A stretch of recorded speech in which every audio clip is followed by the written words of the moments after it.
As of right now, this is the only video on the internet on how to build both a strong and jacked back at the same time, at least that I'm aware of. Because I see that most people who train to build muscle really also want to get strong.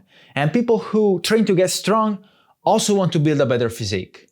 And well, this can absolutely be done. Because as you know, this whole channel is about building strength and muscle at the same time. This is meant to be the channel about this. And it's all I've been doing throughout my training career. As a regular guy, I was able to put on 20 kilos or 45 pounds of muscle while at the same time building up my strength, learning skills like the human flag or doing a 175 pound or 80 kilo weighted chin-up. In this complete guide, I'm gonna give you step-by-step instructions on exactly what to do to build a back that's both very strong and also jacked at the same time, and doing this reliably no matter who you are. Now, this is the back guide, but this is also the strong and jacked guide. And there's a thing about strength and hypertrophy that we should understand as a distinction. So, hypertrophy. Hypertrophy is all about the muscle. So you can have a big muscle or a small muscle, and that's hypertrophy. Why am I saying this? Because strength is different.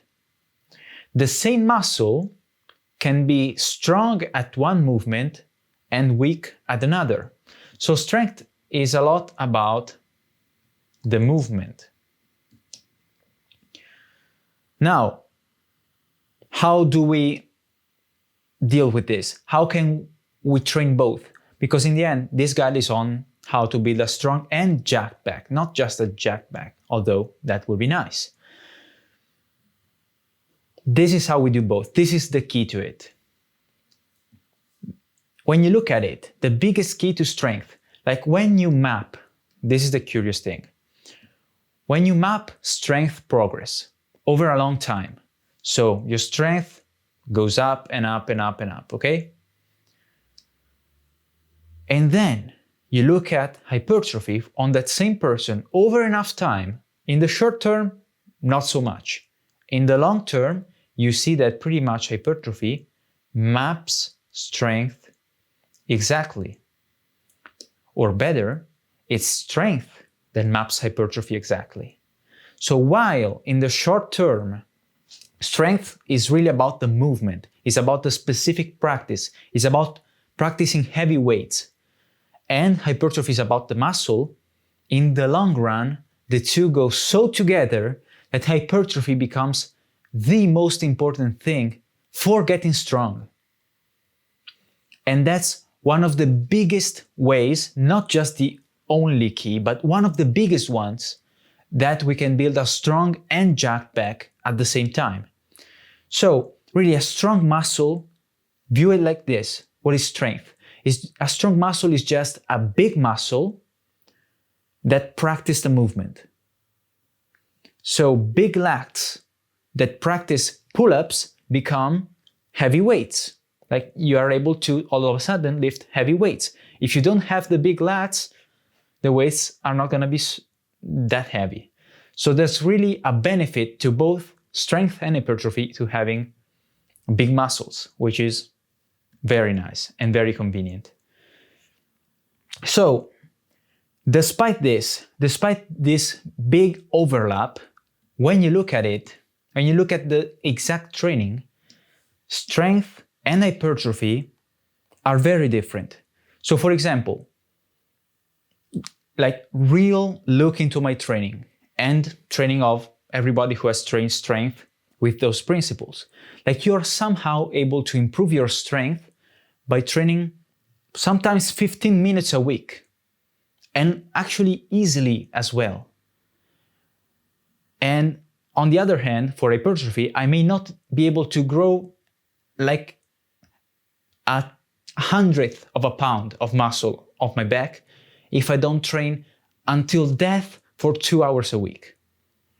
Okay, that's not like, don't look at the exact numbers, but the difference can be extreme. So we really need to be strategic to put them together. And this is how we're going to do it. Introducing the training program. And by the way, if you're interested in building your strength and your physique, especially at the same time for free, you can get a lot of resources that I created personally in Project Delta, which is the link in the description.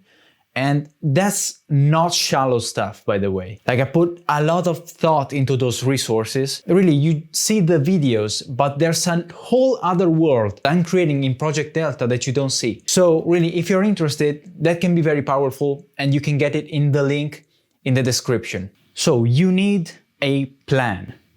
Now, why am I choosing to say plan instead of training program?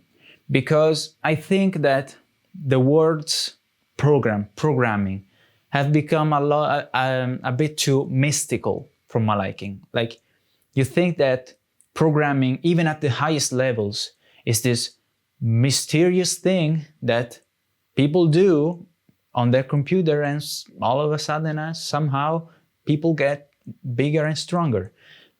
Like, when you look at it, that's not mysterious at all. A training program is just a plan. A plan is just a set of instructions. Like, you do this, then you do this, then you do this. And when you just follow them blindly, the result should be gains in strength or in hypertrophy or in both, on ear, whatever you want. That's it. That's the training program. That's your plan. And you need this because there's a lot of variables that we want to merge together. And without it, really, for a lot of reasons that maybe we're gonna go into later in this video, you're gonna be a lot less effective. So the plan, the training program, can look overwhelming like this, but when you look at it, really, we are just figuring out 3 simple things. And that's it. So the first one, there we go, is how much to train.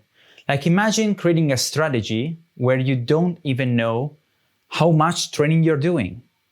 This is the biggest thing that is gonna drive your gains, like the magnitude of the actual training you're doing, of course. And yet this is missing so often.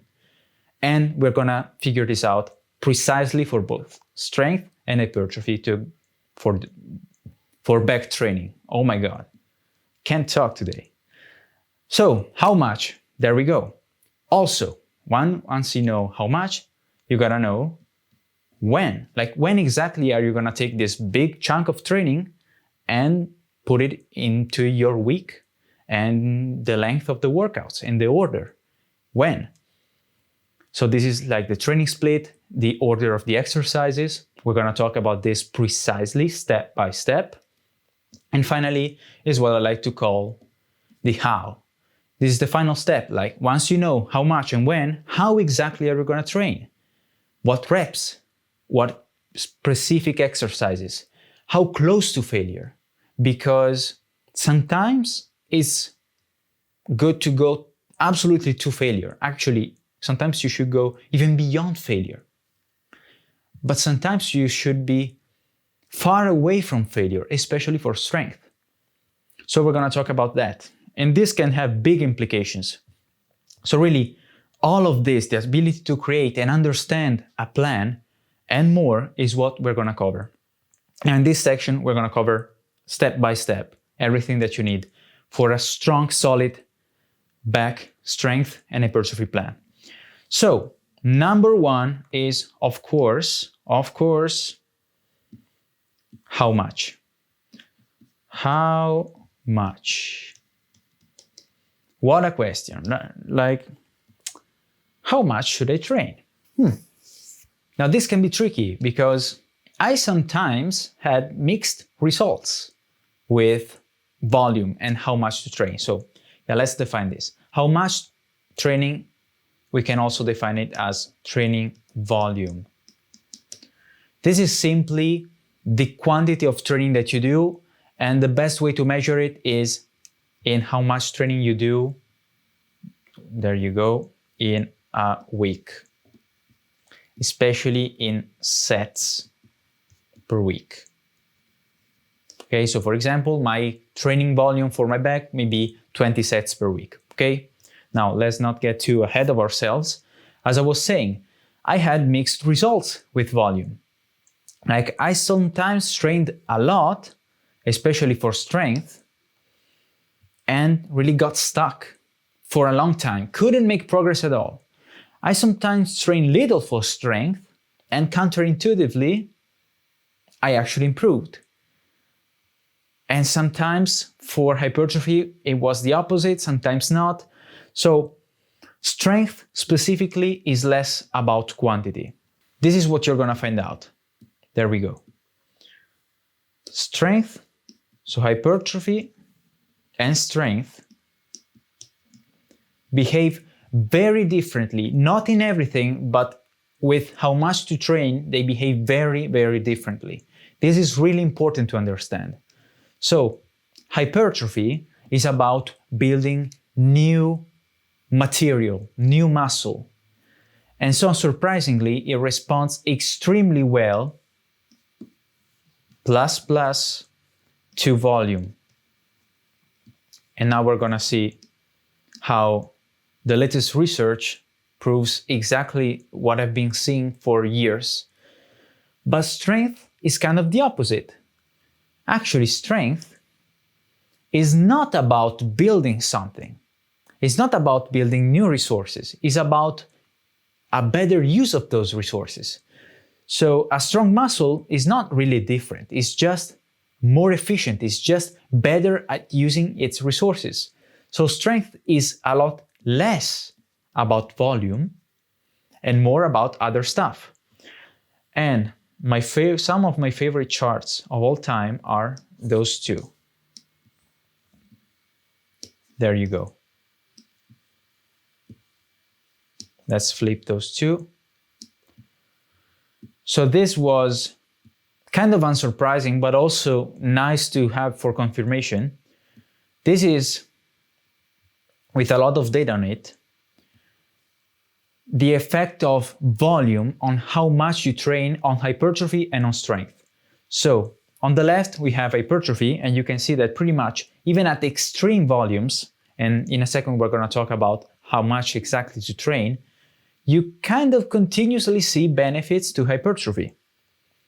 A bit with diminishing returns, of course, but you can still see them.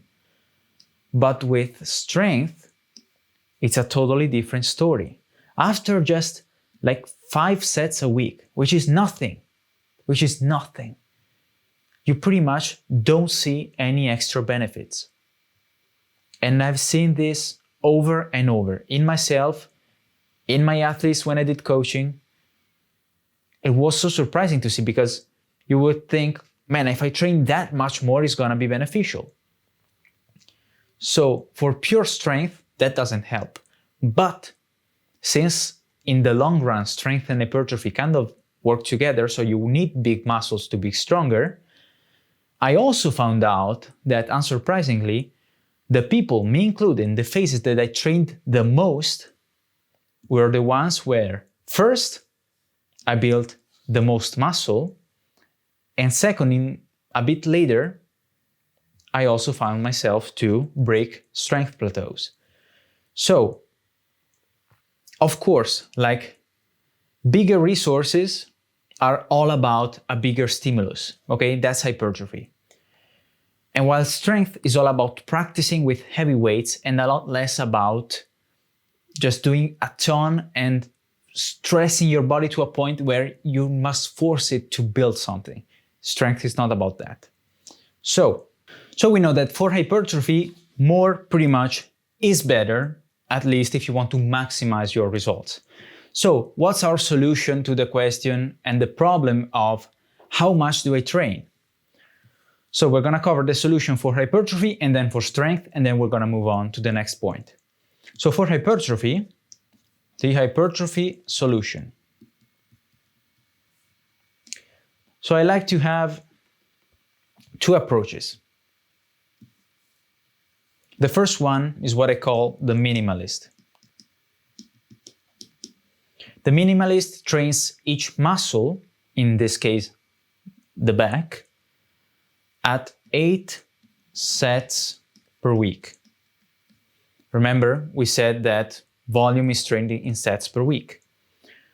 So, for example, you may have like back, a total in your week of 8 sets, maybe divided into pull-ups and lat pull-downs. We're going to talk about that. But in total, when you make the sum of all the sets, and this is where you start the plan, you get to 8 sets per week. That's the minimalist training. The minimalist training pretty much is the highest return on investment kind of approach. So you're training here, where the curve is steeper. So sure, maybe, actually, let's look at the maximalist first. So maybe the maximalist approach, which is the one to maximize as much muscle as possible, which I would start at 20 sets per week, is able to build you like twice as much muscle or twice as fast, but maybe takes 4 times as much time in the gym. And now you see why the minimalist approach is the highest return on investment approach. It's not so little that you can't grow, because if you do like too little, it's barely enough to maintain, but it's just enough to build new muscle without spending too much time in the gym. So what I like to do is to have a few maybe rotating priority muscles, and the back is a great one because you train biceps and forearms at the same time at the maximalist. So a few priority muscles here, even just one, and then everything else kept at minimalist. So it's growing, but without taking as much time. So for the maximalist, this is what I recommend, because I said 20 plus, but this is a bit vague. So let's get a bit more specific. What does this plus stand for? Why can't I do 40 sets? What I recommend is 20 sets is kind of a lot, but also safe. I recommend step 1, test 20, for example, for 1 month. And then you want to check against 2 things. Check, number 1 is that you have no pain.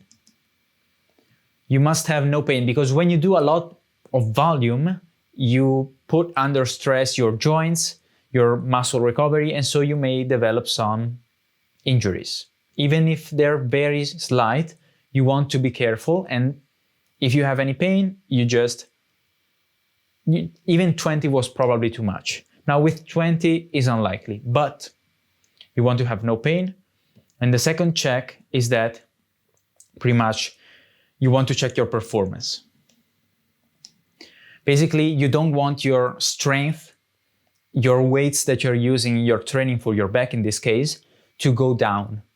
Okay, you're gonna be fatigued, but if the weights are going down, it means that you can't recover, and even 20 sets is too much. Now, what if you have no pain and performance is good after a month? Then you can consider, if you want to, if you have the time, if you care about it, to do maybe 25. Then do another test, maybe increase to 30. You can't increase forever. At a certain point, you're either going to feel some pain or an injury, or your performance is just gonna start going down. Okay, you can't recover from infinite volume. Now, big mistake. This is talking about, again, hypertrophy, okay? Then we're gonna talk about strength and then how to put them together. A huge mistake for hypertrophy is to try to increase your volume, your sets, your time in the gym as much as possible, and forget to train to failure. Like, more sets only make sense if you're training hard. What does hard mean? It means to failure. Not close to failure, to failure. Again, as long as you're safe, okay? Don't train, for example, squats to failure where you have a big weight on your back. But for pulling movements, you pretty much all the time can train to failure. So as close to failure as possible, okay? But the trick is that when people add sets, they forget about this and they tend to quit their sets a bit easier because, 8 sets to failure is a thing. 20, 30 sets to failure every week, it starts to become really intense, like even psychologically. So just make sure that if you want to add sets, you are always training to failure. Like this comes first, and second comes more volume. Otherwise, it becomes pointless. Okay? Again, with failure, you pretty much get the same gains, but in less time because you're training harder. Once you're at failure, then you can think about increasing. Hopefully, that's clear. Now, this was the hypertrophy solution. How about the strength solution?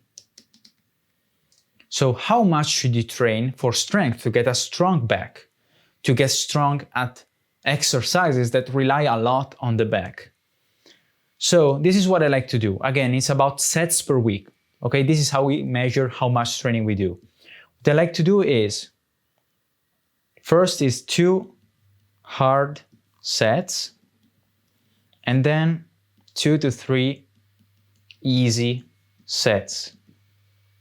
Okay, we're gonna talk about hard and easy later. And I like to do this usually 2 times a week. Okay, up to 3. If you're trying to build muscle and strength, I wouldn't go above 3. Okay, so really in total, we saw how with strength, the benefits really stop around here, around 5 sets per week. And that is why in total, really we have 2 sets twice a week is 4 hard sets a week. And the easy sets are mainly for practice. We're gonna talk about it later, okay? So you can see how we are well within the guidelines. I can tell you this is very effective because it's what I've been doing for a lot. Doesn't take that much time, and adding more than this isn't really beneficial. So this is our strength solution. Now, one exception for strength is that if you're having fun, you can do a few extra sets. So for example, I'm having fun with the human flags, right? Human flag, just one right now. And so sometimes instead of 2 sets, I do like 3 or 4, just because it's so cool to do it. I like it, okay?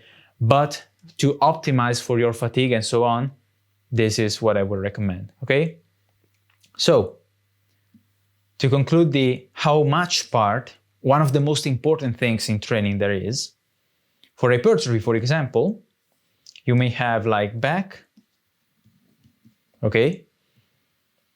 You pick between either the minimalist approach, 8, or 20 plus, okay? And there you go. Let's say that you pick 20.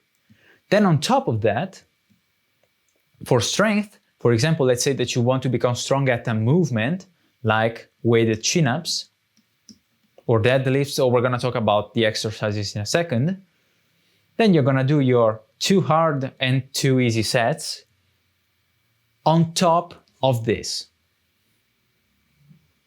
Okay, so you may have like this at the start of the workout, and then maybe that day you have like 6 sets, normal sets of back training for hypertrophy. Strength first, hypertrophy later.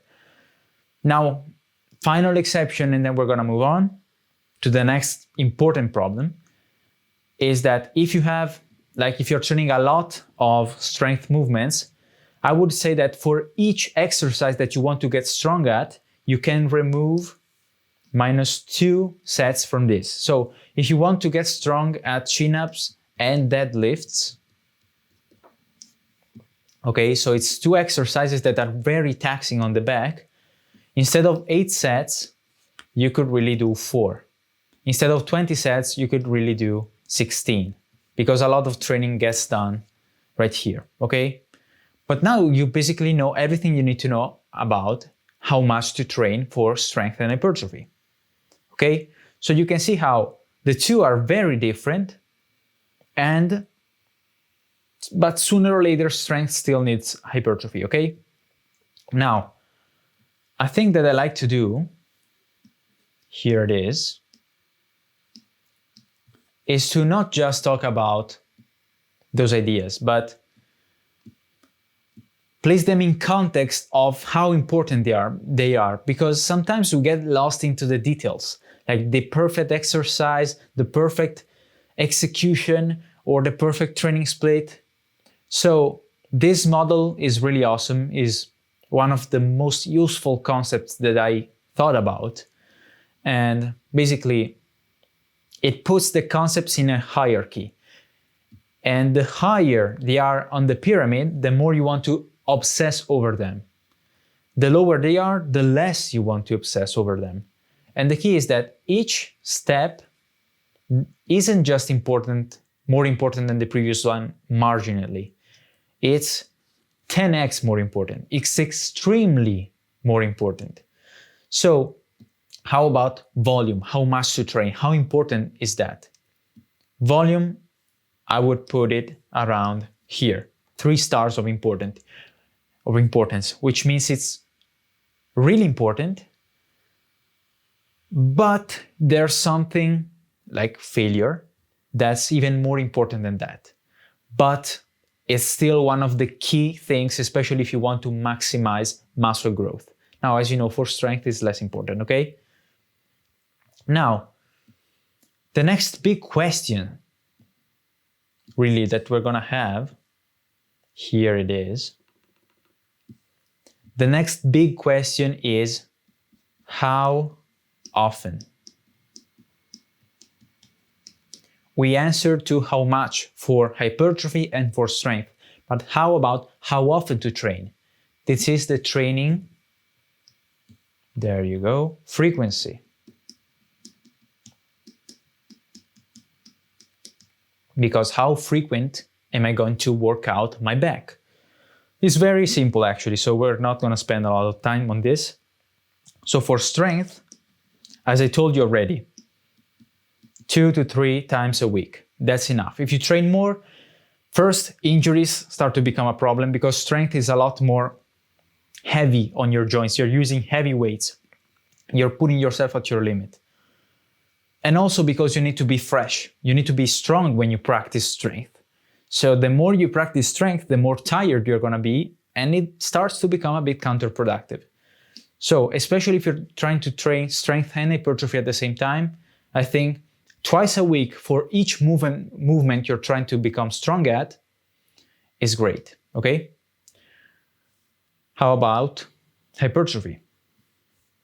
For hypertrophy, it's different. Since volume can vary so much, the frequency will vary with volume. So obviously, if we train more, then we're gonna need more days to put all the training into. If we train less, then we're gonna just need less days.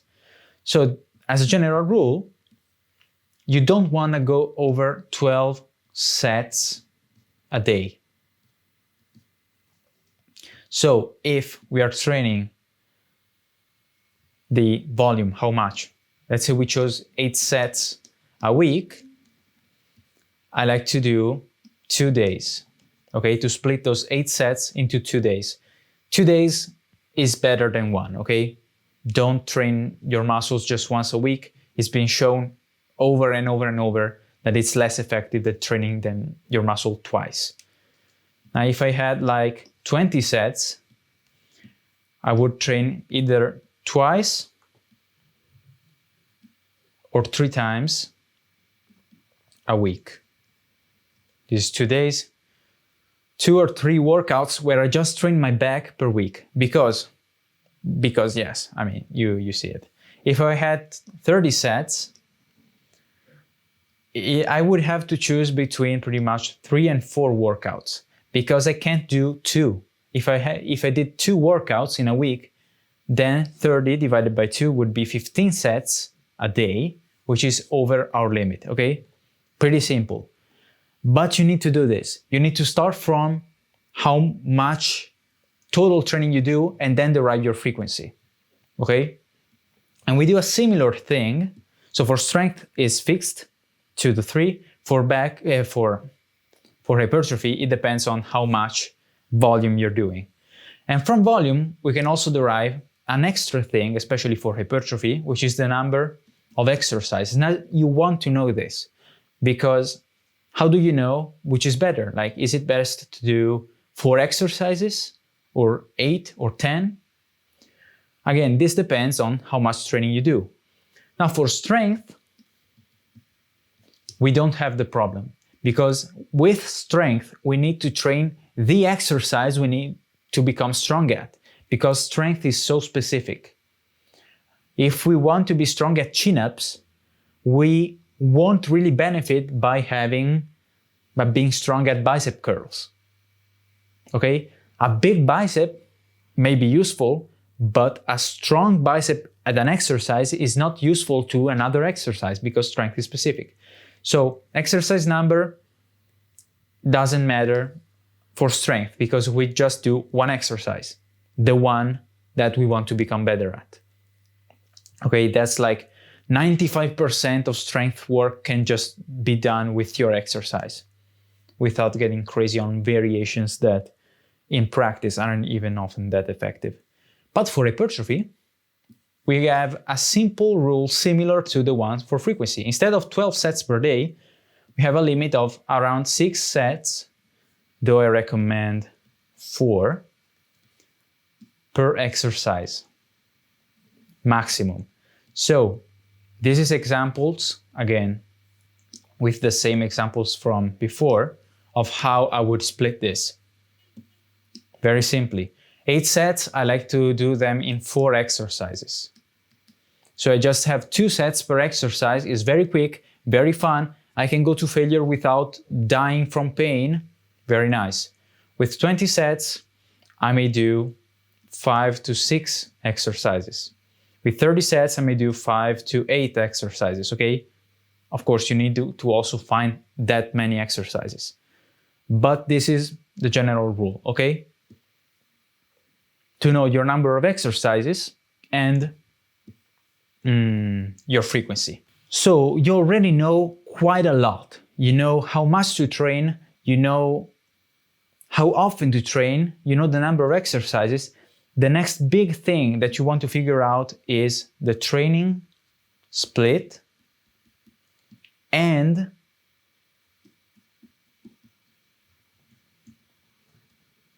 the best exercises to do. Like, what are the best exercises for back? And so we're gonna talk about that. But before we continue talking about the training split and exercises, since to some of you this can be very useful, I wanted to make a quick advertisement, well, from myself, because I always wanted to create one place, just one place where one would find everything you would ever need to know about training, about how to get stronger, how to build muscle, like all the most powerful ideas and models all in one place. And so I set out to do it and took me 2 years of work, but I made it and you can get it in Project Delta. Project Delta is the link in the description and it's free. And once inside, you can get this in the premium tier. So again, this is meant to be the last thing you will ever need. So if you're interested, you can check it out in the link in the description of this video. So the training split is simply how you organize all your training that now you know how much to do and how often, just into your week. That's it. That's the training split. Nothing fancy, nothing mystical. And if there's one principle, just one, you can follow and pretty much solve training splits, is this: space evenly. So for example, we know that for our back, we decided to train with 20 sets. Okay, this is just an example. 20 sets, which we're gonna turn into 3 days per week. I want to space those 3 days evenly. Okay, so I may do maybe like Monday, Wednesday, and Friday. Okay, so I have 1 rest day and then 2 here in the middle. I'm just spacing them evenly. And that's it. You do this for all the muscles, you have a great training split. There you go.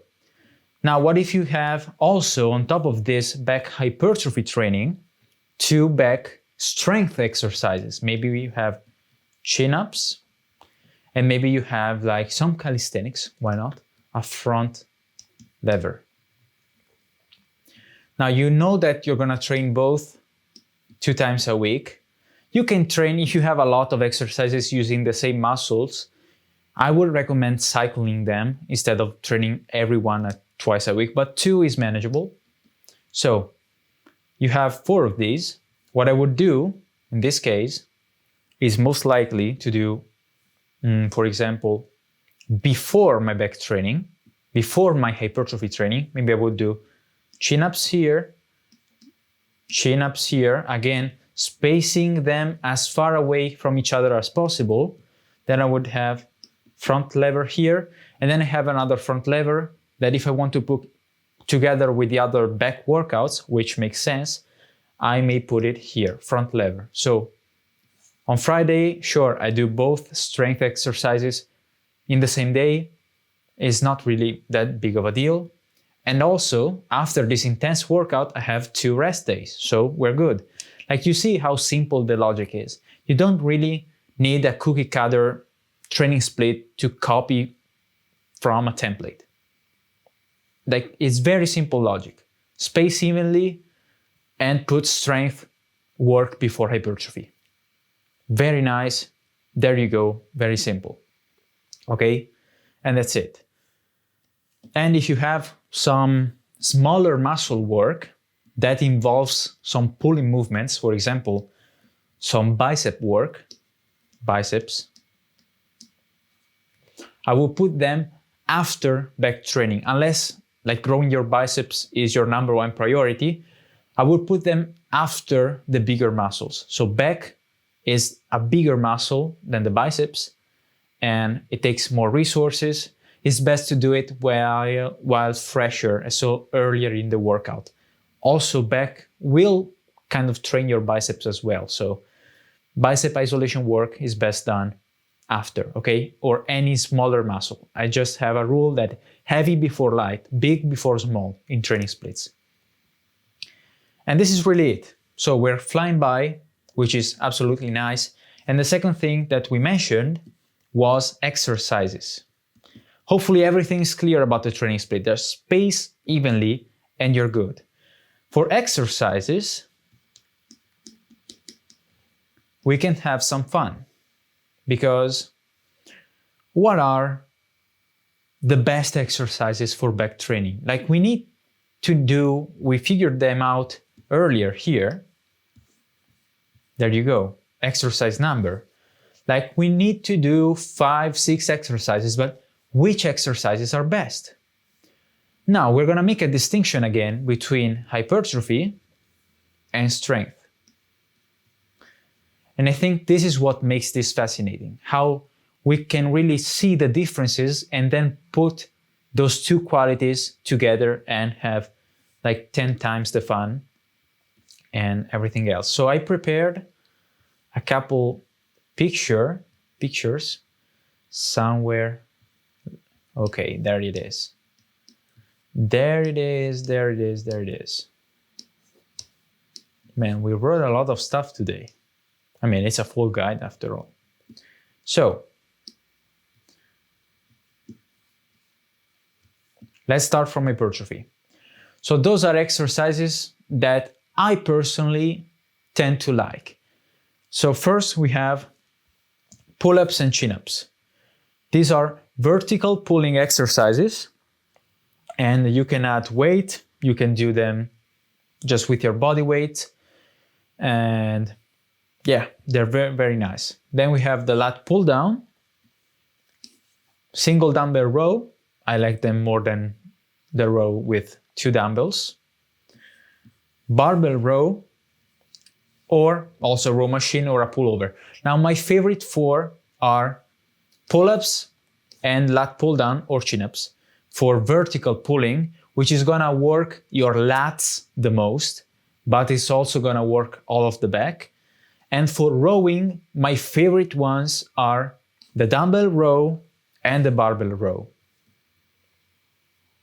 But really, it's hard to find a bad exercise, okay? There aren't that many. If you just follow simple principles, those are the ones I like the most. You see, I have a bias for free weights, and you can really experiment with any machine, like the pullover as well, pullover with cables. You can experiment a lot. Those are my personal favorites and the ones where I tend to lean on to the most. So while those are my favorite exercises, there's one big, huge principle for picking exercises for hypertrophy.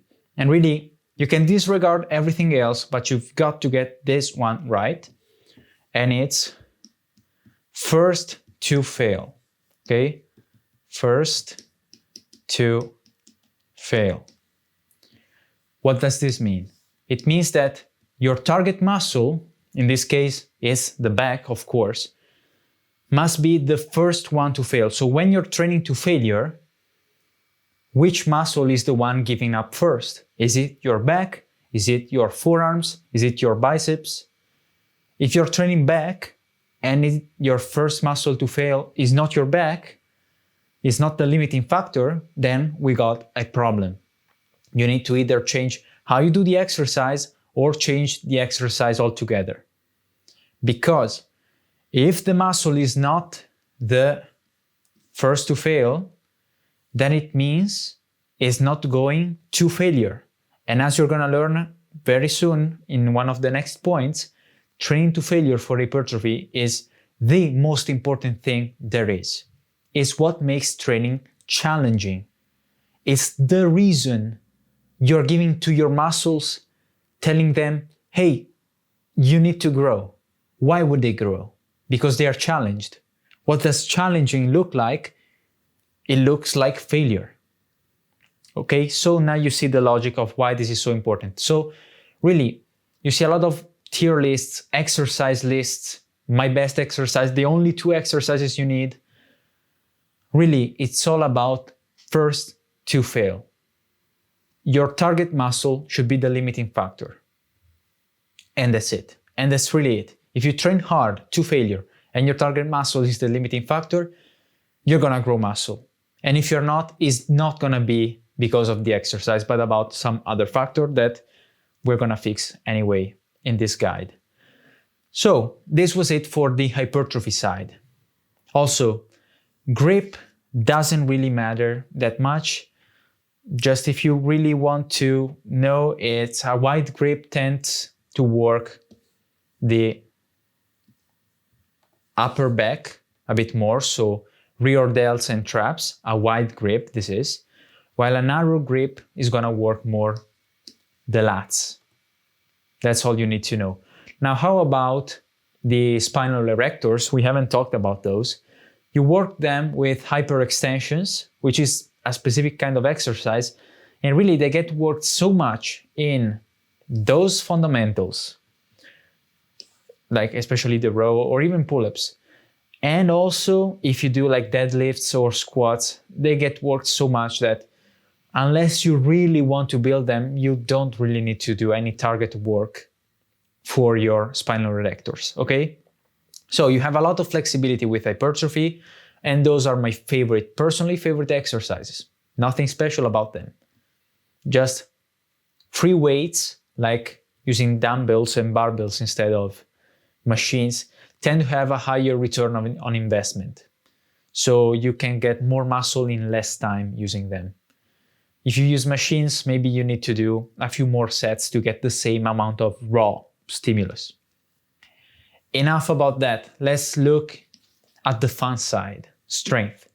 So these are a few exercises, some advanced, some not as advanced, where you can get strong at, and they use mostly back, or back is a big part of the exercise. So we have the deadlift that most people don't think has much to do with the back, but more to do with the hamstrings and the glutes. But actually, I come from in my early days from calisthenics, and you would be surprised by how many people with like absolutely chicken legs, absolutely, could pull up a heaviest barbell for the first time in their lives and be stronger than most dudes that trained deadlifts and did bodybuilding with zero muscle on their legs. So when you have this huge disparity, you understand how big of a deal big back and strong back is for deadlifting. Now we have the front lever. This is a bit more advanced, but there are progressions. Of course, I did this for so long with the pull-ups and chin-ups and muscle-ups, as you know, another one of my favorites. One-arm pull-up is pretty advanced, and the human flag. This is another one. Most people think it's about the balance, it's about the core. A lot of it is about pulling with this arm, like you're pulling all of your body against gravity. There's also a part of pushing here, but okay, I'm getting lost in the details here. But here's some examples of fun things you can learn, you can train with the strength kind of training that I've been talking to you about, that have back as one of the primary muscles. Now, another cool thing that you can do is getting strong. Actually, let's write it here. At this stuff, I think this is really a cool aspect of strength that is mostly untouched.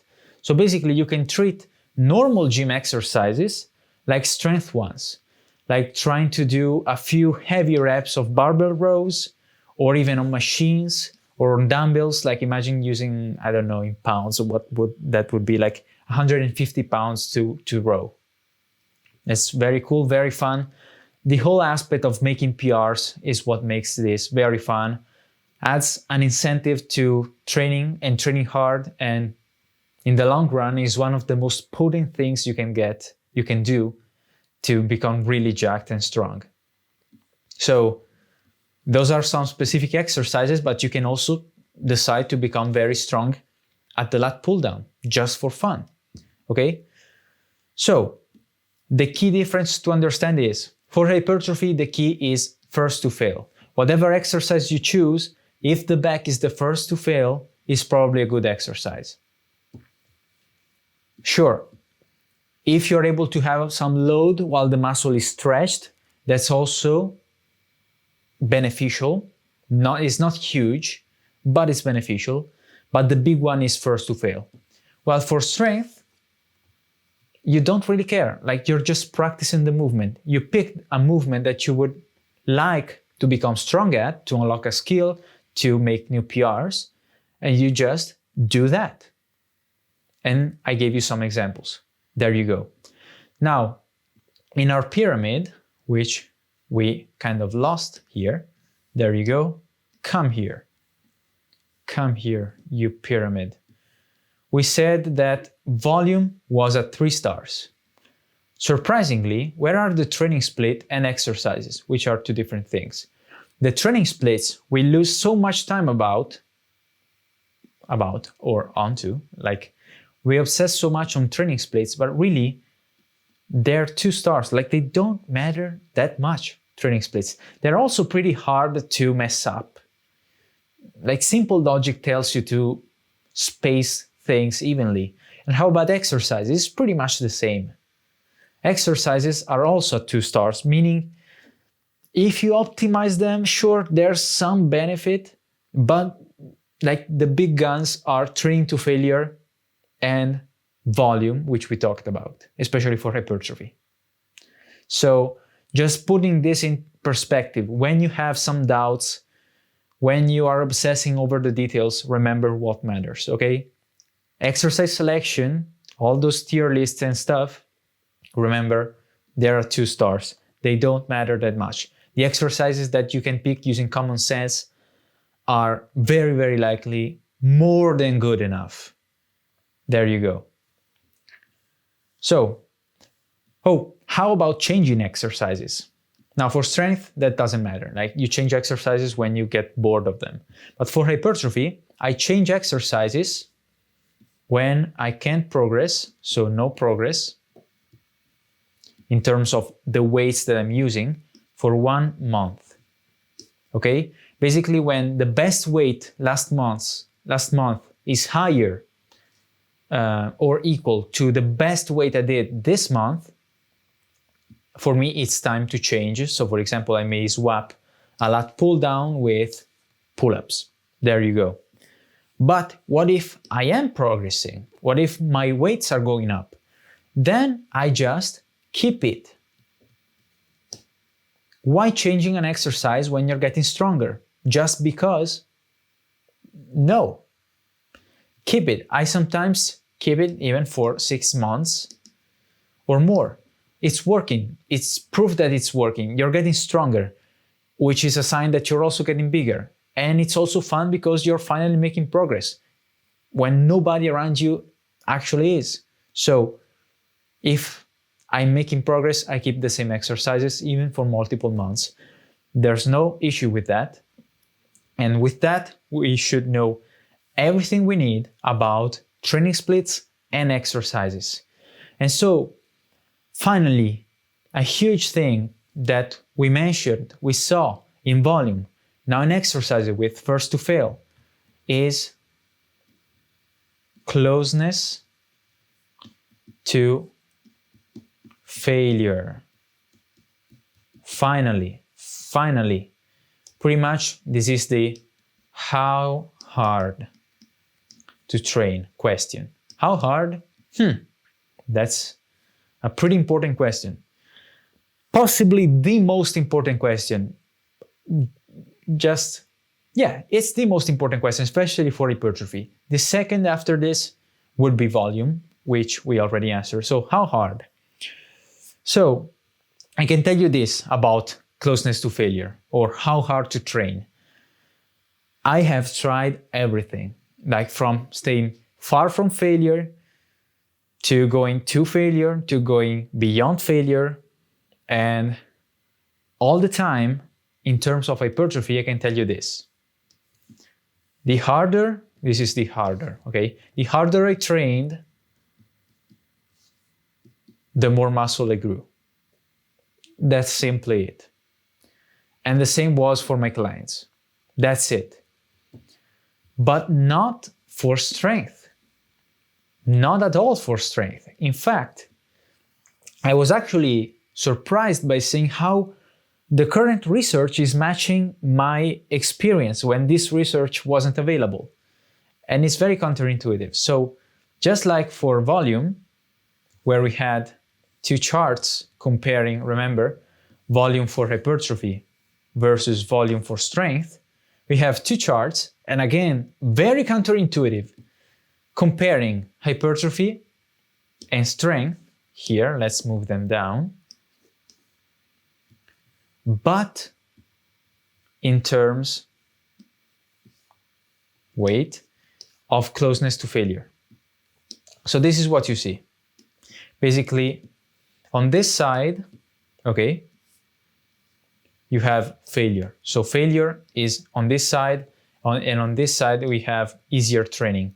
As you can see, you get more gains the closer you go to failure. And it's linear, meaning the gains don't stop when you go close to failure.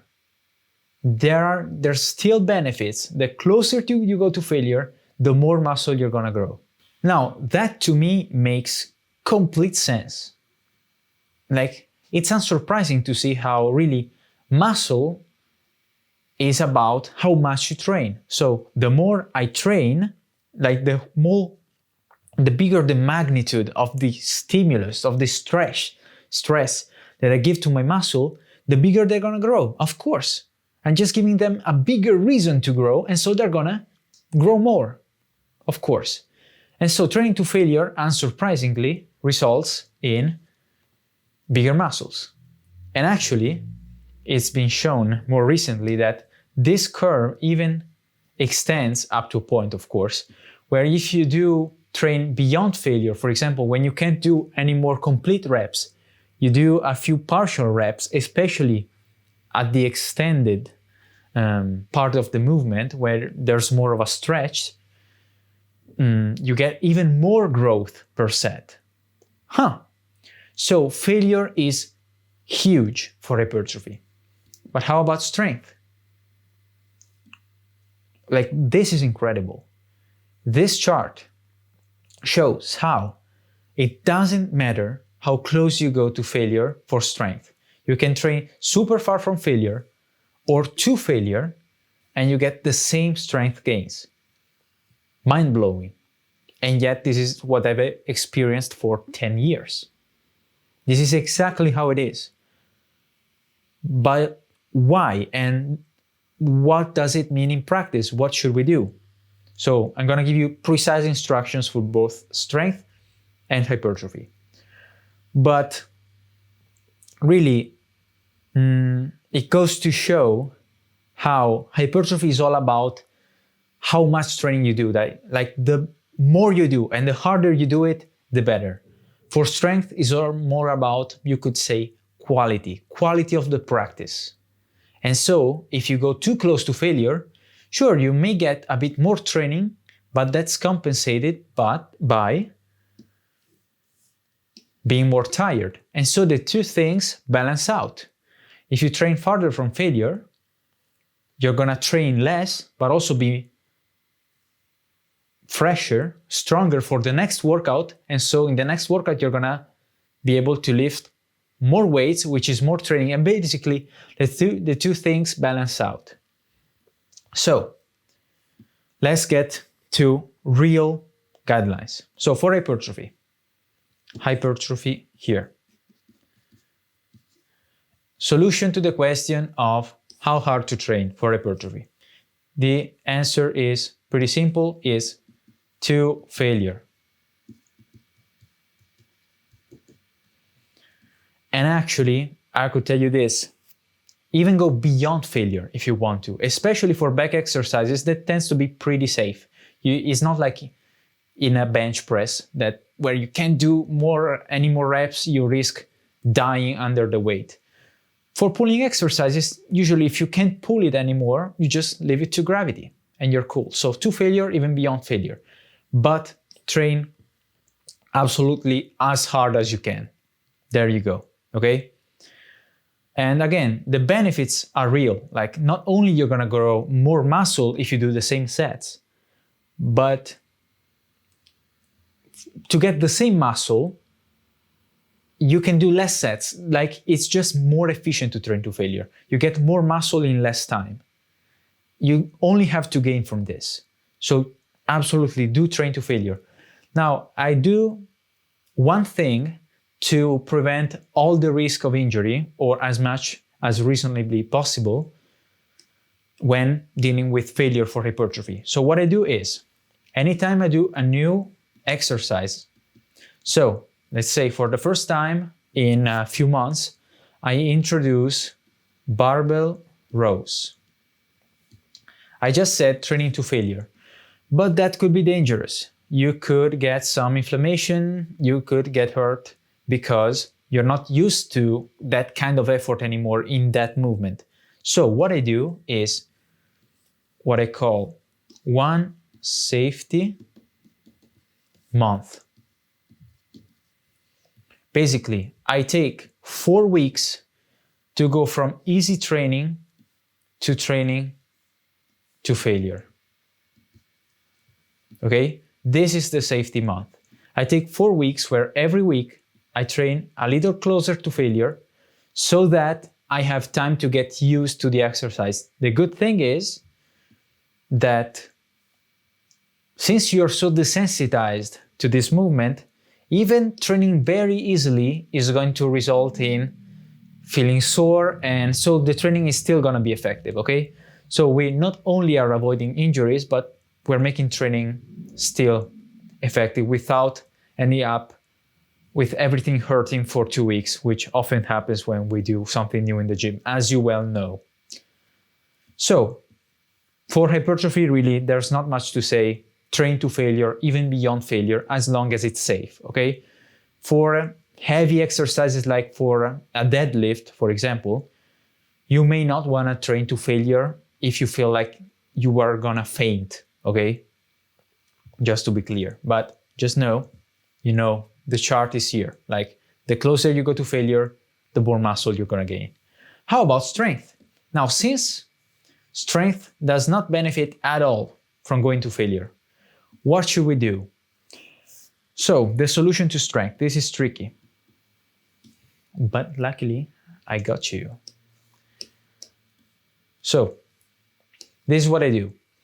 I told you before that I like to do 2 easy, actually 2 hard sets and 2 to 3 easy sets. So I think that practicing with heavier weights is still beneficial to strength in a particular way. Like, you're pushing your muscles to the limit. Basically, strength is all about teaching. Like, imagine literally teaching your muscles to be strong. How? You're gonna make them practice the exact thing that you want them to get better at. So I think doing 2 hard sets twice a week is very beneficial. So I like to do those 2 hard sets with 2 reps in reserve. That's how close you go to failure. So if 0 reps in reserve is here, so 0 reps in reserve from failure is here, I like to do 2. Basically, if you could do 5 reps, you stop at 3. If you could do 6 reps, you stop at 4, okay? 2 reps in reserve, that's it. How about for the easy sets? In this case, I stay more on this side of the spectrum, so very easy. It's not about reps in reserve, although you could say like 6 to 10 reps in reserve. Like, this is a lot. It means that with a weight you could do like 15 reps with, you do just 5 to 10. So there's a lot of margin here. But I would focus more than on this, on the sensation. So for your easy sets, think about this. You're just adding extra easy practice without fatigue. This really benefits strength in a surprising way. Like, it's gonna feel ridiculously easy, and yet you're gonna see your strength just go up week after week after week until it hits a ceiling, which is determined by how big your muscle is, but that's another story, okay? So for example, if you do like an easy set of 4 reps, you don't want to even feel the muscle burning, or just barely. You don't even want to start slowing down by the effort, okay? You want to have this confidence that you could do like from 6 to even up to 10 extra reps just in the tank, okay? Because if you do extra hard sets while they weren't planned, we would just get extra fatigue for really no benefits, okay? All the big benefits of training strength hard came from those couple fresh hard sets. After that, you're gonna be too tired to do any more productive hard sets in most cases. So let's spare ourselves the effort and just do some easy practice. That's the logic. And I can tell you that in practice works very, very, very well. So with this, once again, we solved how hard to train. And I'm very excited to show you where training to failure goes in the pyramid, especially for strength, because for hypertrophy, sorry. Because for strength, as you saw here, it doesn't make that much of a difference. But for hypertrophy, it makes a huge difference. And so training to failure is the only 4-star variable we have. What's 5 stars? you're gonna learn at the end of this video, because there's something at 5-star. But training to failure is the most important thing you can do. I teach this as the 2 doors to hypertrophy.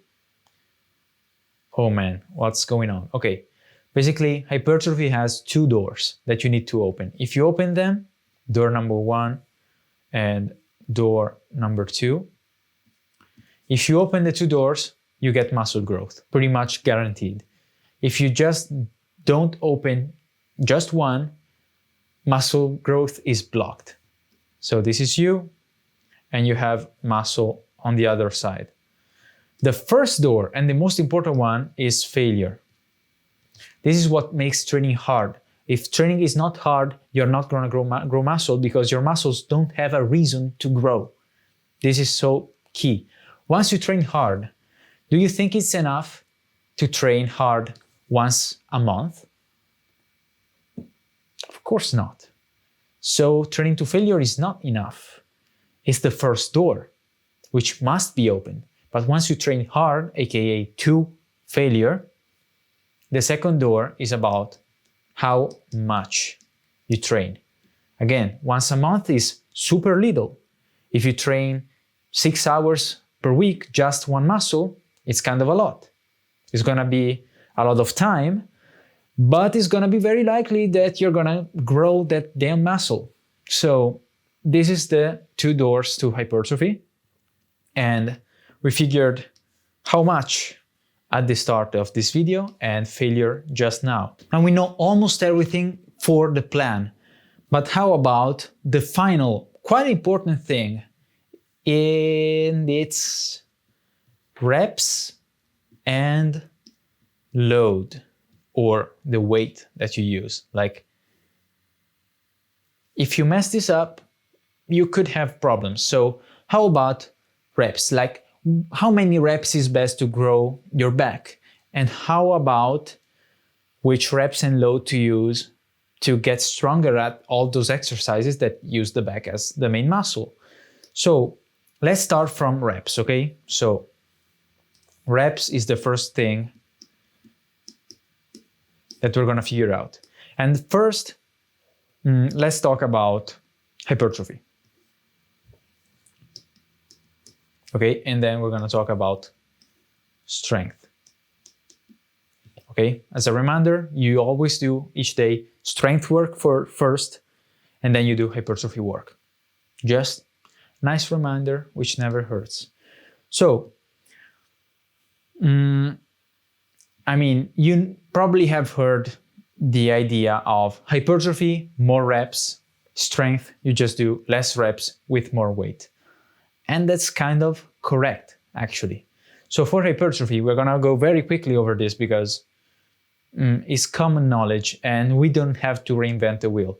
For hypertrophy, the effective rep range, where within this whole rep range of 4 to 25 reps per set, pretty much we don't see any difference in hypertrophy. You could do less than 4, you could do more than 25, you start to see a bit less hypertrophy, okay? So if for you're doing like for back, lat pull down, if you had 4 sets of 4 or 4 sets of 20, you will probably see to failure, let's remember that, you will probably see the same lat growth. Nice. I recommend, personally, 4 to 12, okay? You can use higher ranges if you want to experiment, it's effective, but 4 to 12 is less painful, because going to failure at 25 reps pretty much means that the last 10 reps are gonna be hell. Not fun, especially when you have to do like 20 sets a week if you want to, or even more. So 4 to 12 is probably the range that you want to be at. And yes, 4 seems low, but remember, if the reps are low, the load is high. So the stress on your muscle is still gonna be a lot. That's why you see a lot of strength athletes that are really jacked without doing any other exercise outside their specific ones. So it's because of the sheer load that they're using, the weight or the load if it's something around their body weight or something, okay? So this is for hypertrophy, very simple. That's it. For strength, really peak strength is trained between 1 and 6 reps. That's if you're interested in being the strongest with the highest weight that you can use. You can get stronger at range, like at doing 10 reps, but it's not gonna translate to doing just 1. So remember I said before that I like to do 2 hard sets and 2 to 3 easy sets. For the 2 hard sets, I like to do a 1 by 1, so a heavy single, a 1 by 3, these are the hard sets, and for the easy sets, I like to do 2 or 3 by 4 to 6 reps. So you see we are always in the range, but I use the highest loads with the fewest reps, which makes it counterintuitively less fatiguing. So a hard set of 1 rep is less tiring than a hard set of 6 reps. That's just an extra fun fact, I guess. So for example, if you wanted to do like a deadlift, okay, I will most likely do a 1 by 1, okay, with 2 reps in reserve, as we said in how hard should I train, the previous point on going close to failure. Then a 1 by 3, again, 2 reps in reserve, and then maybe a 2 by 4, pretty easy, at a pretty easy intensity just for practice. And that's your strength work. If you repeat this twice a week, you're gonna find out how your deadlift performance goes surprisingly up, even if you're not training that hard. Up to a point, of course, where hypertrophy becomes your ceiling and you gotta get bigger muscle to get stronger. Now, we know about reps, but reps and load go together. Why? Again, if I do, even here, we said it, like if I do 4 reps to failure, I'm gonna just use more weight. Otherwise, it's gonna be easy to do 4 reps, of course. So reps and load go together, but I want to propose a couple approaches to you that you may find fun. Actually, let's copy this, because why not being lazy? I've already done the work. There you go. So load is just the result of knowing your reps and how close you go to failure. So closeness to failure. So if I have like 8 reps to failure, so 0 reps in reserve is gonna be X kilograms. If I have 8 reps at 3 reps in reserve, it's gonna be probably less weight, okay? I'm farther from failure, so the set is gonna be easier. I still have to do 8 reps, I'm gonna use less weight. So this is to say that load is just the product, the result of knowing reps and closeness to failure.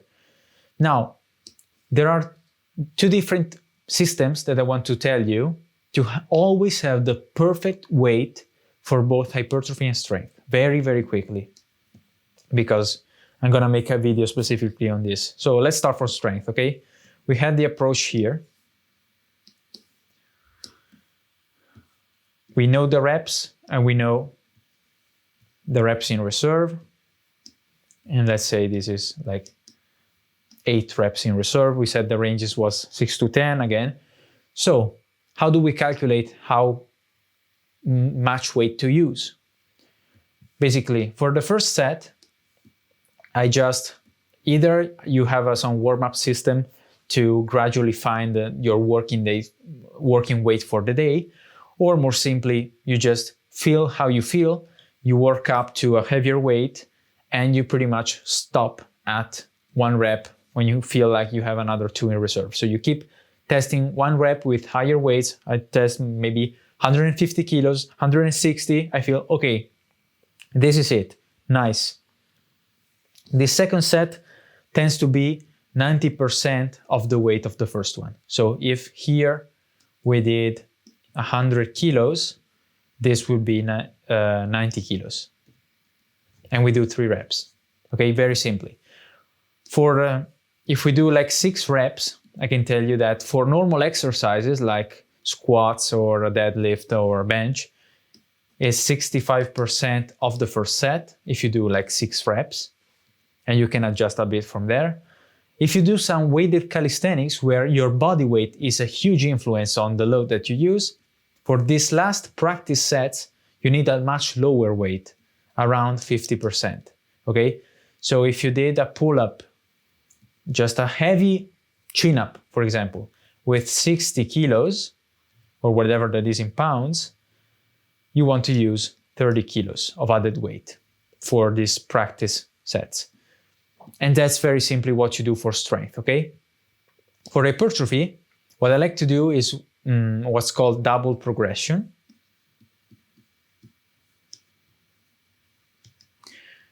Pretty much what you do is this. Best shown with an example. Maybe you want to rewatch this section because I'm going pretty quick. But let's say that you have like an exercise, maybe like a lat pull down, okay? You have a certain rep range that you want to stay in. For example, 5 to 8 reps. And you know that you want to go to failure, of course, okay? So what you do is you ignore the reps initially. So you say like, okay, I'm gonna use 100 pounds to start. And you're just going to go to failure, ignoring the reps. And let's say that you do 10 reps, okay? That's more than your limit. So what you do next time, next workout, instead of 100, you may use 105 or maybe 110 pounds, okay? There you go. If you are within the range, so let's say with 105, you do 7 reps, and then the second set you do like 6 reps and then 5, you are still within the range, and so you change nothing. Next time you repeat 105. Let's say that you do 7, then 4. Okay, so you go below the lower limit. Then for the last set, you're gonna go back to 100, okay? Just for the last set. There you go. So basically, if you are within the range with all sets, you do nothing. If you are above the range, next workout, you're gonna increase the weight. If you are below the range, for the following set, you decrease the weight, and the next time you're gonna try again, in this case with 105. Basically, with this, you always make sure the most important thing, which is going to failure, is always checked, always, and you adjust the weight to fit the reps after. So if you're getting stronger over time, which should happen if you're training correctly, this allows you to naturally have the perfect weight and go to failure at the same time. There you go. Double progression, thanks to Eric Helms to letting me know about this. So in the pyramid, reps and load isn't something that I like to put here because it's pretty straightforward. Like we know that with hypertrophy, you do more reps. With strength, you do less. Like nobody trains hypertrophy in the 100 rep range, usually. And nobody trains strength in the 20 rep range, usually, okay? At least for peak strength. So reps and load really is here, 3 stars, but I usually don't even mention because it's hard to mess it up, okay? But if you mess it up, it's a pretty big mistake in terms of results. Like a little bonus that I want to give you before we talk about a few more practical things outside the program, like nutrition and stuff, is very quickly, what if you want to have some fun, which I suppose you want to have here and then, and you want to test your peak strength. Not in some ultra fancy way, but we are developing constantly both our strength and hypertrophy. And it's very fun like that, where over time unlocking a whole series of cool PRs and movements, but you always have this hypertrophy training keeping you tired. So what you can do every once in a while when you want to is do 1 to 4 weeks, okay, when you just cut all the hypertrophy training, like you do 0 of it. You're not gonna lose muscle, especially if you're training strength. and you're just only keeping the strength work. So just those, 8 sets a week, 4 hard, 4 easy per each movement. That's it. That's all you do. That's all you do. This allows you, so if your strength was normally here, and if your fatigue because of hypertrophy was normally here, once you cut the hypertrophy training, the fatigue goes down and the strength magically goes up. And this is where you make PRs, happy face, and all that fun stuff. If you really want to take it to the next level for your last week, this is what I recommend. I recommend doing one very easy, like barely doing anything, just practicing the weights super easily. One very easy workout like in the middle of the week. And then later in the week, you do your test when you try to break a new PR. So that you're dropping your fatigue even more, making even higher PRs, super PRs, super happy face. And this is a simple way to test your peak strength without going crazy with programming, which also, by the way, most of the time is not even that beneficial. So with this, the plan is done. You finally figured out everything you need to know about the strategy, at least, which is not everything, but about the strategy of how much, when, and how to train to get strong and jacked back at the same time. Like, this is huge. This is like truly 12 years of advice in whatever length this video is going to be. Like, the return of investment here is probably insane, okay? So this is what you know. And if you want a true example of this plan, I have created it in Project Delta, which you can get for free in the link in the description of this video, okay? A full, real, tangible example of this is gonna improve your understanding a lot to see this theory come into the real world. Now, the next question is, well, how does nutrition affect gains? And especially, how does it do that differently for strength and hypertrophy? So, I can tell you this, I have tried supplements, no steroids ever, and I never will, but I've tried different supplements. I've tried bulking, I've tried cutting, I've tried bulking during strength, cutting during strength, bulking to build muscle, cutting to build muscle. I tried it all. And I want to share you what works, not just on me, what I've seen work a lot, and what, as usual, all of this is backed up by the latest research, a merger of real-world experience and successes and failures, and what the data shows on the broader population. This is meant to be advice that works no matter who you are. And I can tell you, in my experience, it does really, really well. So for hypertrophy, the key is we need to build muscle. We need to build stuff. To build stuff, of course, you need resources. And those resources come in the form of food. So it's been shown over and over that in order to build muscle, you need at least to be maintaining your body weight. So to be at a caloric maintenance, at least at a minimum. And I say that you want to be at least at like 15% body fat. If you're a man, 25% if you're a woman.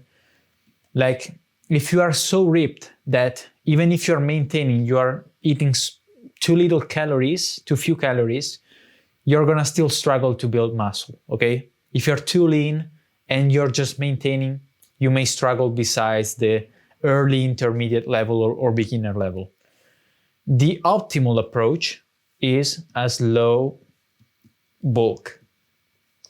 Just because it's the optimal approach, it doesn't mean that you need to do this, okay? Just to be clear, you can absolutely gain muscle at maintenance, But if you're very ripped and eating at maintenance and you're already upper intermediate or advanced, you've been training for a while, that just means that, you may gain a lot less muscle compared to a slow bulk. A slow bulk is simply 0.5% of your body weight per month. This is really slow, but again, was shown over and over that any extra weight that you gain is gonna be just fat that's useless and you have to lose it later, which is just a pain in the ass. So we want to avoid that. So very simply, if you weigh 200 pounds, 0.5% of that is 1 pound, and that's what you want to lose per month, to gain, sorry, per month. So yes, it's not much. So in grams, this is about 500 grams, which is about 125 grams per week, which means a caloric surplus, calories per day. And that's how you plan your diet. There you go, very simply, okay? So in summary, for hypertrophy, you need the resources to physically build muscle, and that comes in the form of either a slow bulk, as I've been showing you, or maintaining, but if you're eating nothing, if you're eating very low calories, you may have trouble in building muscle. For strength, we don't have this problem because we're not really building anything. We are just practicing with heavy weights. It's unrelated to the resources, or it's a lot more unrelated at least. So for strength, really you can eat at maintenance, you can cut a little, you can bulk a little, doesn't really change much. Of course, if you're heavier, more fat tends to be also more absolute strength, but that's another story, okay? At the same body fat, if you want to improve your performance, strength doesn't really benefit from nutrition. There you go. Now, still again, with nutrition, we talk about body weight, but how about protein? Protein. So there are like two approaches if you want to with protein. The first one is like the 80-20. It's shown that protein is massively important to building muscle. Like every now and then someone comes out saying how this new study proved, no, this new study didn't prove anything. There's like 100 of studies that go against it. Protein is important, and the 80-20 is to eat 1.5 grams per kilo or 0.7 grams per pound of body weight. And that's the 80-20. Like with this, you're pretty sure that you have enough protein. It's decently enough.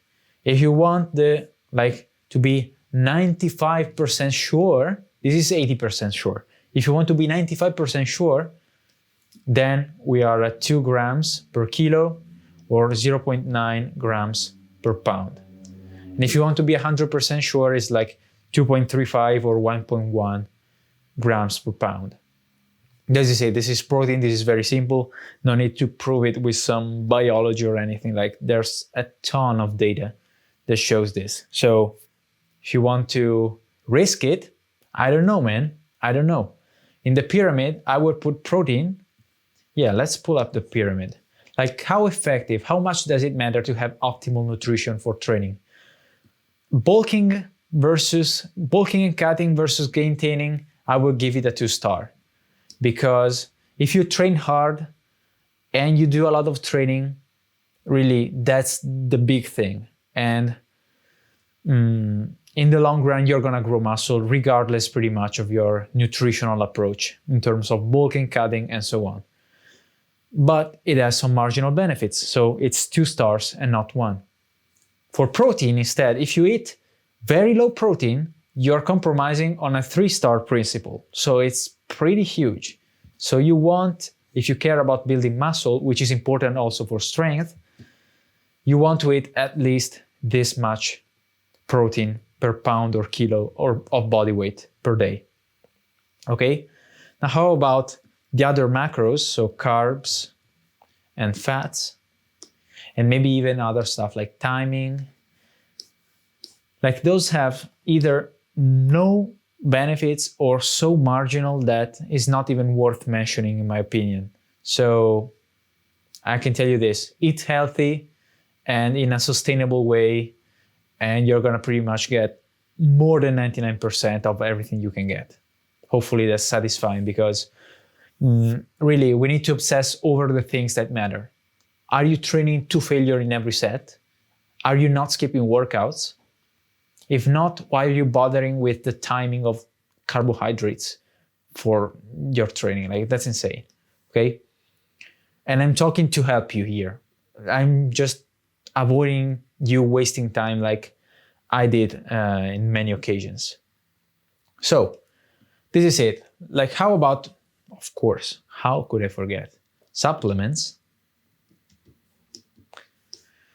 Supplements are at best at 2 stars, maybe.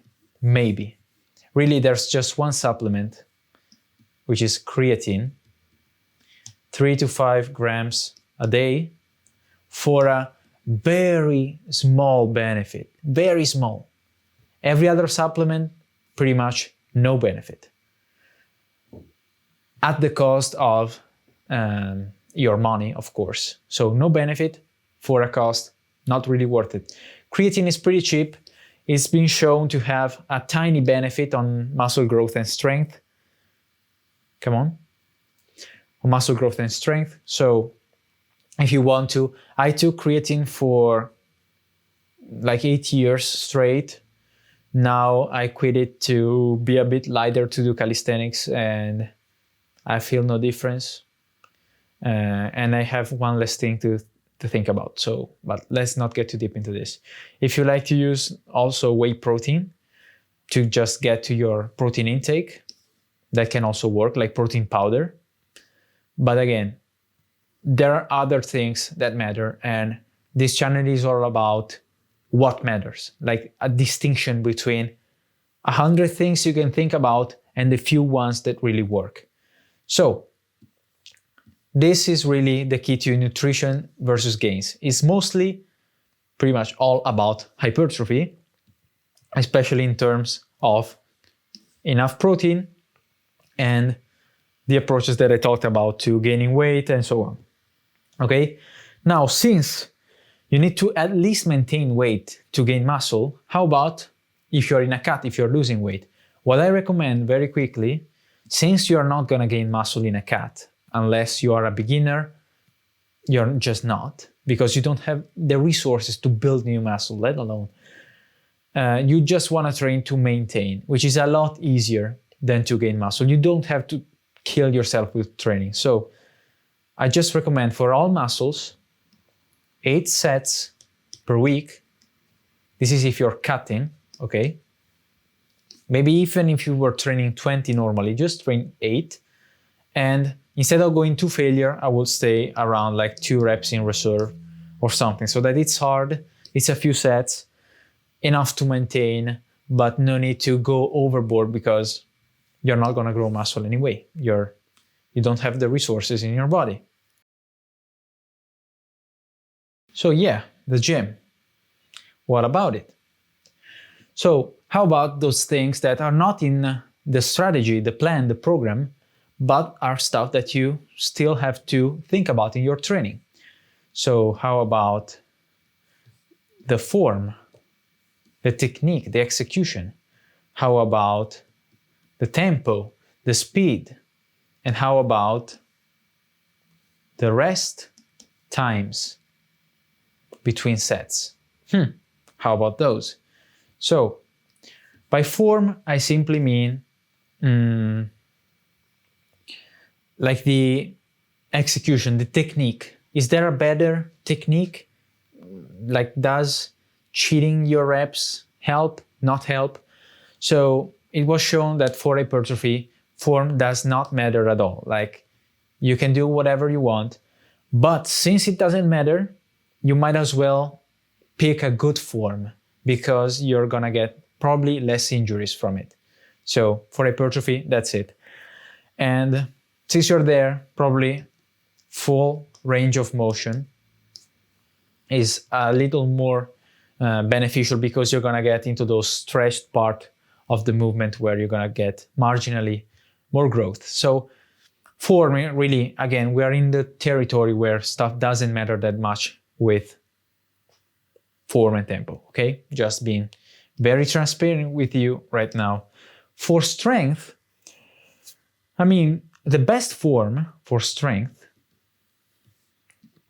is really just, this is supposed to be an arrow, just the one you are strongest at. So it's less about the perfect technique, but since we are optimizing for strength, it's really about what technique you are strongest at. As long as you take your time with it and you condition yourself, which just means taking your time with it, is not more risky than other forms. Of course, you want to be stable, but you're pretty much always gonna find out that if you set yourself in a stable and strong position, you're gonna be stronger. So for some people, a wide stance may be better than a narrow stance, and all the other variation for every exercise.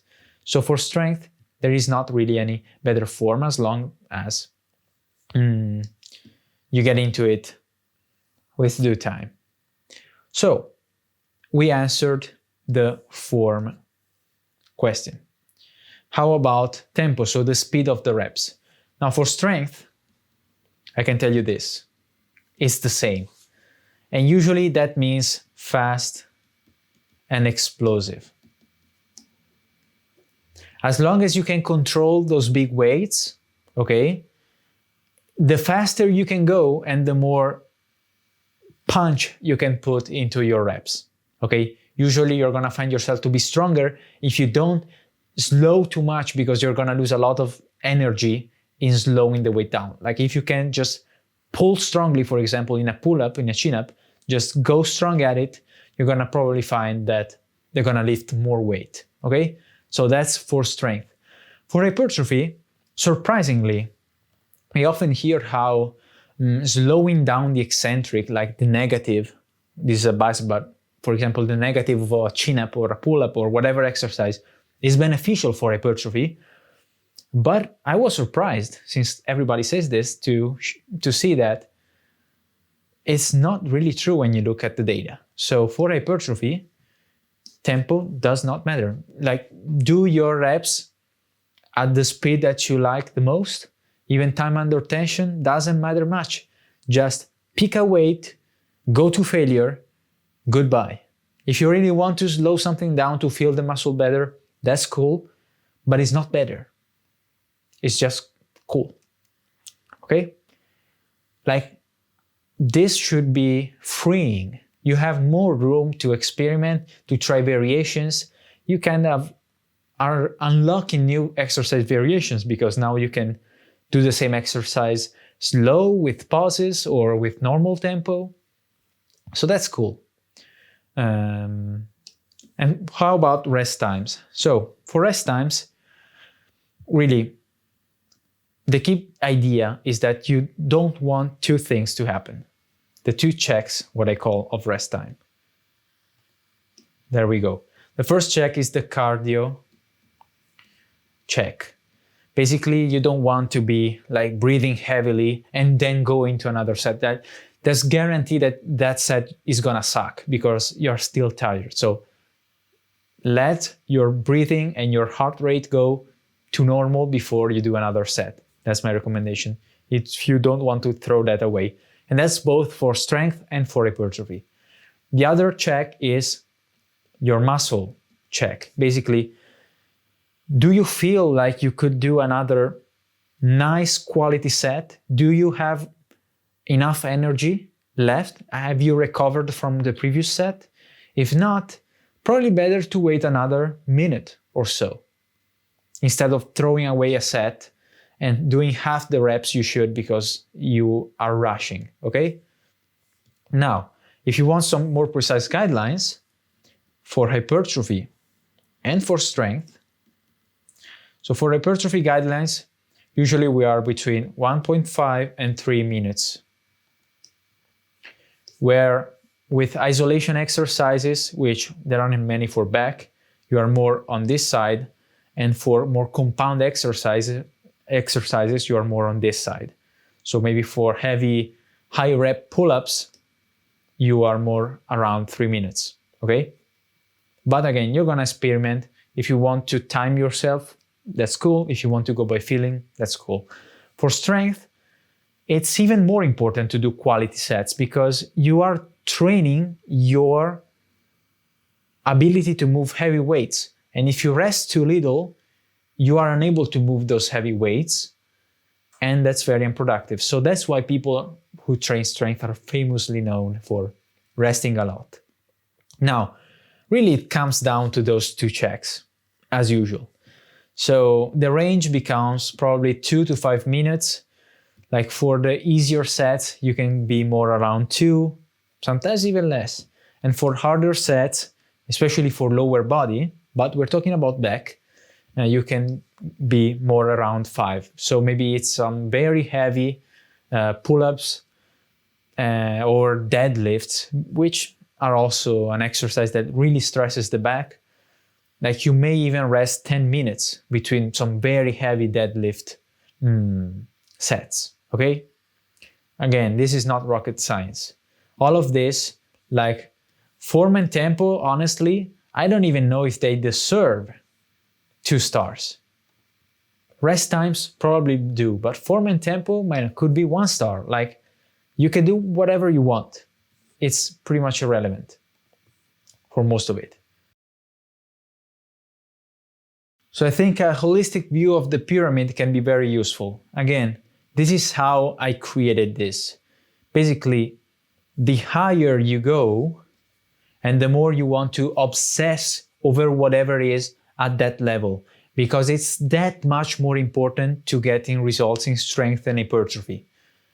And each level is 10 times more important than the previous one. So 2 levels means it's 100 times more important. Like this is not linear. We sometimes obsess a lot over details, where another thing we are not willing to look at is 100 times more important to getting this result. Like this is not fantasy. You can get to elite levels, especially in relationship to your genetic level naturally, but you can go very far if you view stuff with this perspective. So for a holistic view, at 1 star, really we have, wait, okay. We have most supplements and things like form, tempo, and stuff like that we saw. So this is the stuff that doesn't make any difference, and I wouldn't really spend any time, especially on supplements, which cost a lot of money and do nothing. At 2 stars, the only supplement that I would put here is creatine. And in terms of training variables, which we'll write in blue, why not?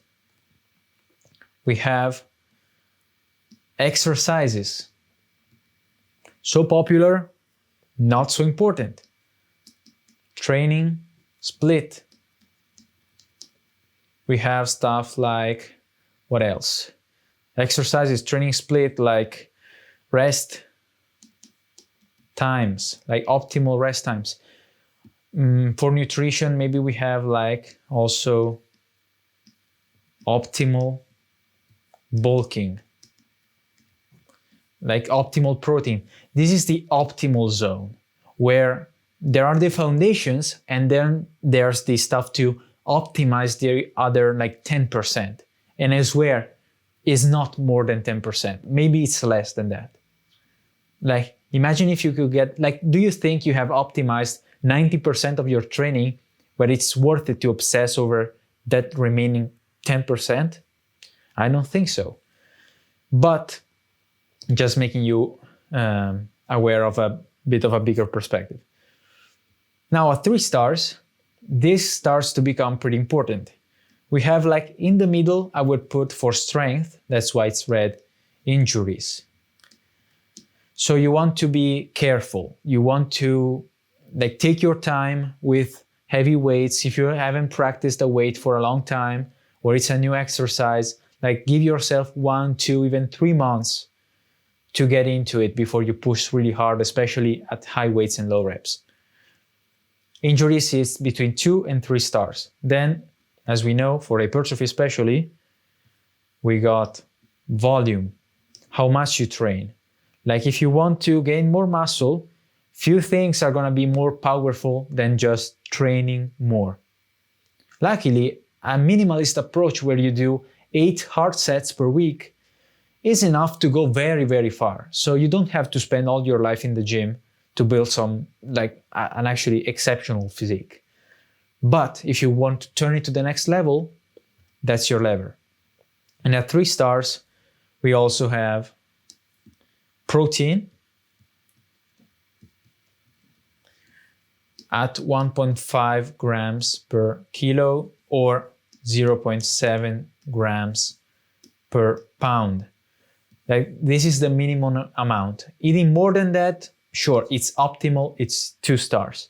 But eating this minimum amount is very important. I will put it at 3 stars. If you eat less protein than that, the results are gonna be significantly worse.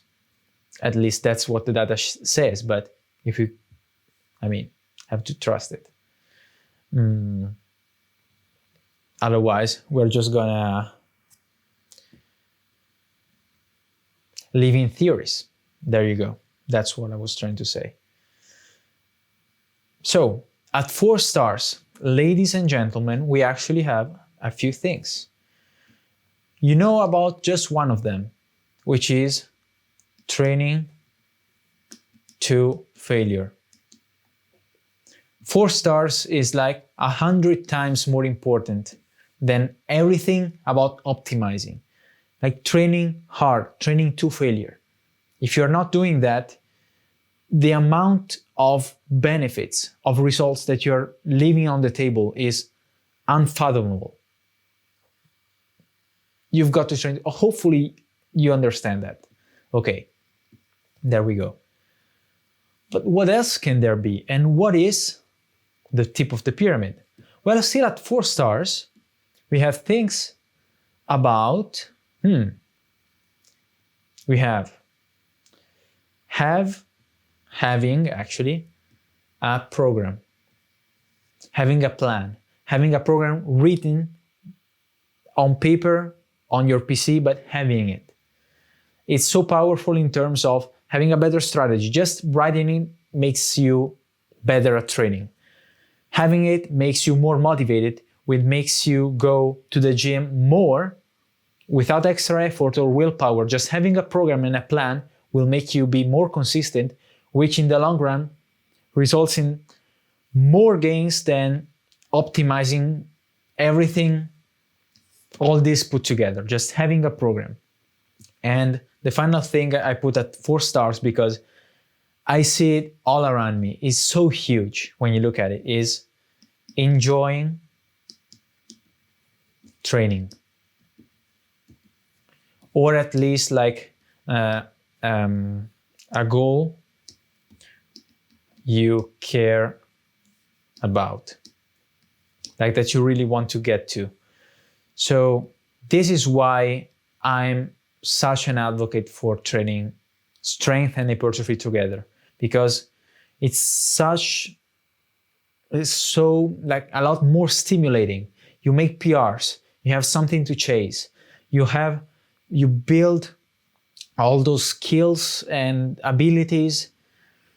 And in the end, this matters a lot to the consistency that you have, to how hard you train, and it results in a lot bigger muscles as well, even though you are just adding strength, which in theory has nothing to do with hypertrophy. So enjoying training is that important. It's that important. And if you have something that you have to do for thousands of hours, like how long are you gonna train for? How many years have you left to live?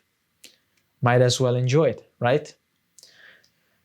Finally, at number 1, it's really a combination of 2 things. at 4 stars. And this is how I pick the peak of the pyramid. It's just the one thing that if you just do that and ignore everything else, it's gonna be almost impossible to fail. And if you do everything else except for this, it's gonna be almost impossible to succeed. And that is train hard, don't skip workouts. There you go. If you just do this, you train hard or to failure, and you focus on not skipping workouts, it's gonna be almost impossible for you to not succeed. So, hopefully this was very useful. There's an extra thing that I want to show you. And again, if you want a full program for back training, strength and hypertrophy together, applying all those principles, you can get it in Project Delta, link in the description. And also, Project Delta contains my best work ever done in training. So it's meant to be, especially the premium tier, the ultimate place where one could just have that and not need to know anything else, like anything you would ever need to know in there. If you're interested in the premium tier and to get this, it's still very accessible. It's, again, Project Delta, the link in the description. And you can see why I'm all about building strength and muscle at the same time, why I created this channel to be the reference in the world on this topic. Because I think it's more powerful, it's more fun. You get this like an archive almost of cool stuff that you did, of challenges, of PRs, and both together can absolutely be done successfully. To the point, actually, because of those benefits, that you even surpass people who just focus on strength or just focus on building muscle, counterintuitively, and while having more fun in the process. And then what I saw is that most want to do it in secret. Like most bodybuilders want to get stronger. Most people who train for strength want a better physique. Here you go. Like this channel is all about how to do both because it can be done. And as usual, at the end of every video, I show you a weekly update or just a clip from my training and a physique check, just I guess for proof that I practice what I preach. And yeah, enjoy that, and I'll see you next week with another video.